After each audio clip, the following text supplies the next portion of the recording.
Hi there, I'm Michael Hill with Canine Chronicle TV, and I'm down here in Orlando, Florida today with Miss Pam Lambie of Lambie Kennels, known for Mastiffs, Rhodesian Ridgebacks, and Whippets. And we're going to talk about the long and winding road that can be a life in dogs. Tell us how you first got started in the sport of dogs. Well, actually, my parents had Mastiffs. And when I was in school, they just had them, and they showed them, and they bred them. But they only showed them because the breeders had asked them to show them. So they weren't really into dog shows, but their dogs went to dog shows. So fast forward, out of high school, into college, got married. My husband never had a dog. We got a Mastiff puppy. Yeah. So that's what began all this crazy life that we've had in dogs for 42 years. Did you ever handle? I did. We were breeders of Mastiffs first for a long time. And then I decided that I wanted to just do this full time. It's a lot of hard work, very rewarding, but very stressful. No days off. But what a great opportunity for me to get my hands on so many breeds, to be involved with so many great people, and to be able to take my family to work with me every day. So that was terrific. And you travel and you see. We went all everywhere. over the United States and showed my children, my girls, I have two girls, they were able to read one of those old-fashioned maps, you know, while we were on the road at like 9 years old. So it was a great experience for them, and I think has developed them into very confident women today. It's like almost like socialization for kids. Oh, absolutely. And good business sense and good decision making. Yeah. I love that. And how many people have a job where they can literally bring their kids and dogs to Right. I love it. I love it. How did the Whippets and the Rhodesians come into the picture? Well, for a long time, we just had the Mastiffs. We were very involved in our kennel club, our local kennel club in Phoenix, Arizona. My husband was a show chairman. We were, like I said, very active. He went to a lure course one day with one of the board members, the fellow board members, and saw the Whippets run. And he came home and said, I just have to have one of these. They're the most beautiful things in the world. So I bought him a Whippet, took it down to his office as a surprise, put it on the table, and he was so excited. But I'm like, you can see light through that dog's legs. Coming from Mastiffs, I'm like, oh my gosh, you know. But since then, that started our love for the sight hounds. And he said, well, then after I got my Whippet, you three girls took over my breed. So now he's looking for a new breed at this time. So, and then the Ridgebacks came only because I've been showing them for like 35 years. And so I've been really involved in the breed and really love the breed. And it takes a special type of mindset for a handler to show a sight hound.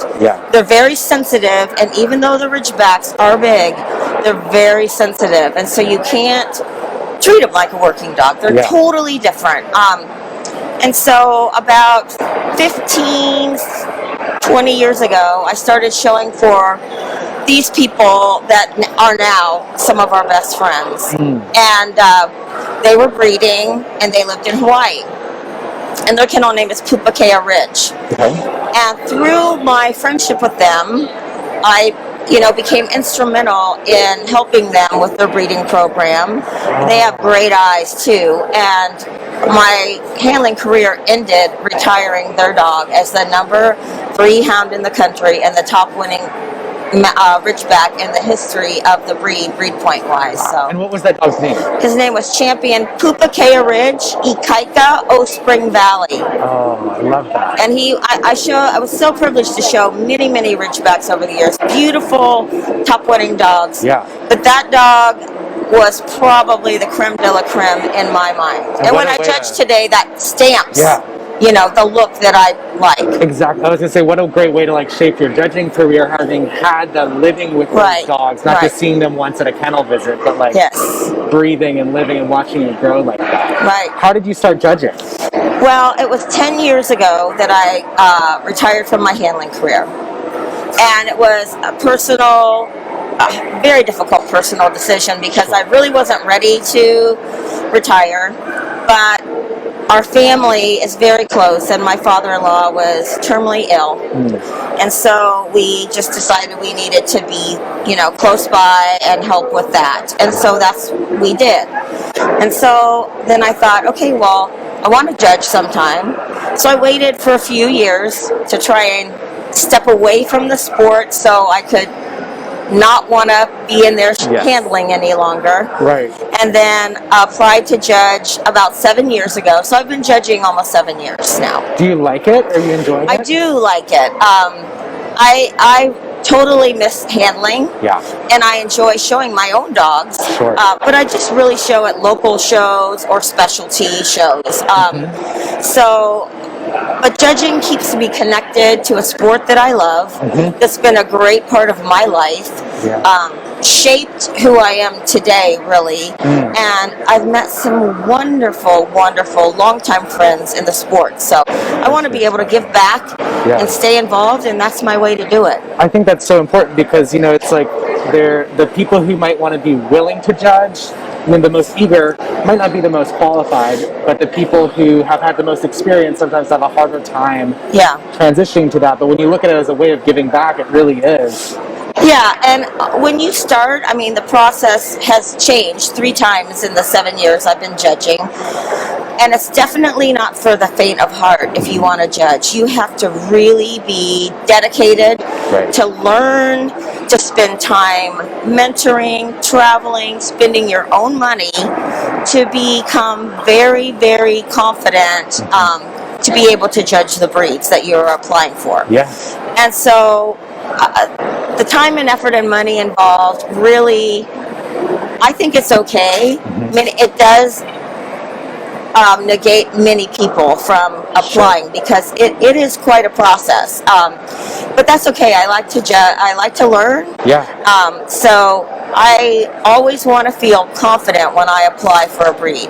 I don't want to just apply for a bunch of breeds that I really am not confident. I want to be able to be in that ring and know what it's supposed to look like and be confident in my decision making. Quality over quantity. Absolutely. I love that. And then your daughters, were they involved with the sport as well? Yes. My husband and I have 2 daughters, and they are now grown women. My oldest daughter, Amber, is married with 2 children. So we have 2 great grandkids. They're so great. And then our youngest daughter is a very successful career woman that lives in LA. She is not married. She's married to her career. Oh, love that. But they were both very, very talented junior handlers, working for many top handlers. Not only in their older years when they were in college and stuff did they really work for me, because I wanted them to have the experience to learn different breeds from different people. And so they became very, very talented handlers. My youngest daughter actually won the breed a couple years in her breed, Beagles, and was cut in the group. My youngest daughter has now a short hair puppy that she's training, and a family dog to the kids and stuff. And both my grandkids have a real interest in it too, so we'll see how that goes. That's amazing. Yeah. My oldest daughter also is licensed to judge junior showmanship, and she's been licensed to judge juniors for like 15 years. So, that excites me. I want my kids to be able to stay involved to some degree. That. Yeah. It's such a family endeavor. It is. And I think that's what they're a great example of. You can have different levels of involvement in the sport. Like you can be married with kids and show occasionally. You can judge occasionally. Right. You don't have to be all in all the time. You just have to have the mindset of being all in to be successful. I love that. And I was very fortunate. I had a husband that was very supportive. He went when our kids were, at home and stuff, and then once they got into college, he's like, okay, I'm gonna golf now, but I'm gonna support you, and your decision and what you do, moving forward as a judge. So he holds the fort down at home when I'm gone, and he goes with me on some special judging assignments, like overseas mostly, because he's been to all these convention centers for, tired of it. So he knows what they're all about. Right, I love that. Let's go to breeding now. Are you still actively breeding? Well, yes. Like I said, we bred Mastiffs for 20 years. We bred Whippets for 20 years, and I still own a Whippet and a Ridgeback at my home now. No more Mastiffs.